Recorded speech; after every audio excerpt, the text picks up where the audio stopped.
Seigneur, ta bonté nous entoure, comme un doux fleuve, elle nous inonde. Quand nos cœurs se perdent dans l'ombre, ta lumière éclaire notre monde. Ô miséricorde infinie, ton amour jamais ne faiblit. Tu accueilles chaque âme brisée. En toi, Seigneur, tout est pardonné. La première lecture de ce jour est tirée du livre du prophète Isaïe. Chapitre 60. Les versets 1 à 6. Écoutons. Debout. Jérusalem. Resplendis. Elle est venue, ta lumière, et la gloire du Seigneur s'est levée sur toi. Voici que les ténèbres couvrent la terre, et la nuée obscure couvre les peuples. Mais sur toi se lève le Seigneur. Sur toi sa gloire apparaît. Les nations marcheront vers ta lumière, et les rois, vers la clarté de ton aurore. Lève les yeux alentour, et regarde. Tous, ils se rassemblent, ils viennent vers toi. Tes fils reviennent de loin, et tes filles sont portées sur la hanche. Alors tu verras, tu seras radieuse. Ton cœur frémira et se dilatera. Les trésors d'au-delà des mers afflueront vers toi. Vers toi viendront les richesses des nations. En grand nombre, des chameaux t'envahiront. De jeunes chameaux de Madian et d'Épha. Tous les gens de Saba viendront, apportant l'or et l'encens. Ils annonceront les exploits du Seigneur. Parole du Seigneur.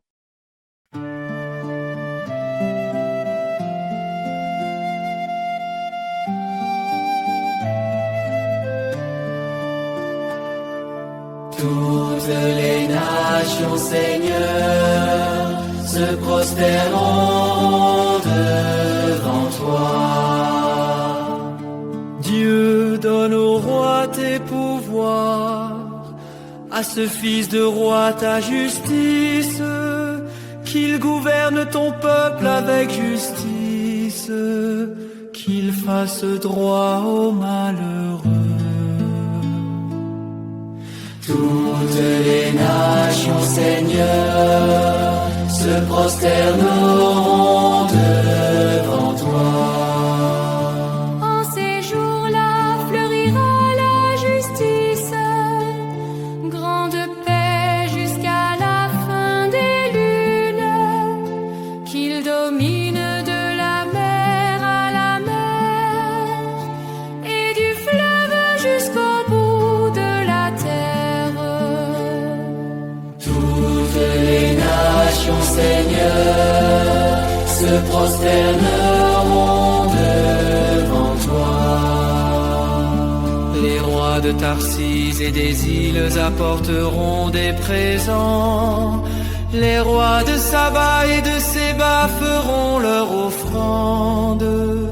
Tous les rois se prosterneront devant lui. Tous les pays le serviront.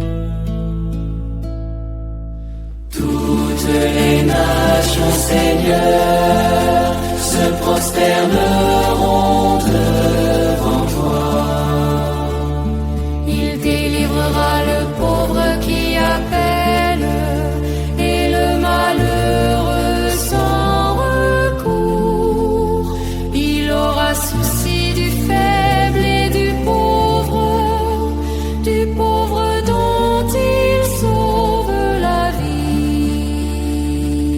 Toutes les nations, Seigneur, se prosterneront devant toi. La deuxième lecture de ce jour est tirée de la lettre de Saint Paul apôtre aux Éphésiens. Chapitre 3. Les versets 2 à 3a et 5 à 6. Écoutons. Frères, vous avez appris, je pense, en quoi consiste la grâce que Dieu m'a donnée pour vous. Par révélation, il m'a fait connaître le mystère. Ce mystère n'avait pas été porté à la connaissance des hommes des générations passées. Comme il a été révélé maintenant à ses saints apôtres et aux prophètes, dans l'Esprit. Ce mystère, c'est que toutes les nations sont associées au même héritage. au même corps, au partage de la même promesse, dans le Christ Jésus, par l'annonce de l'Évangile. Parole du Seigneur. Alléluia, Alléluia, nous avons vu son étoile à l'Orient. Et nous sommes venus adorer le Seigneur. Alléluia.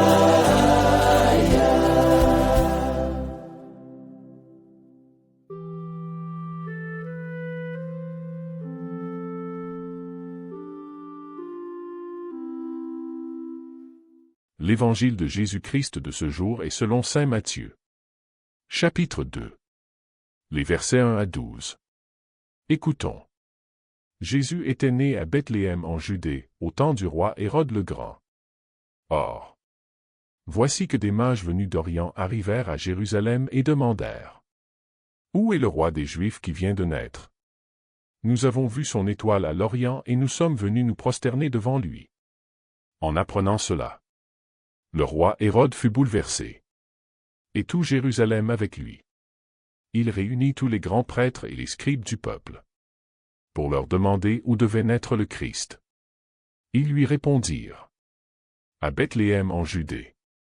Car voici ce qui est écrit par le prophète. Et toi, Bethléem, terre de Juda, tu n'es certes pas le dernier parmi les chefs-lieux de Juda.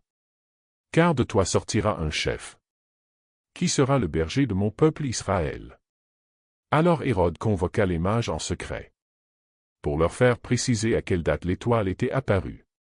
Puis il les envoya à Bethléem, en leur disant: Allez vous renseigner avec précision sur l'enfant. Et quand vous l'aurez trouvé, venez me l'annoncer, pour que j'aille, moi aussi, me prosterner devant lui.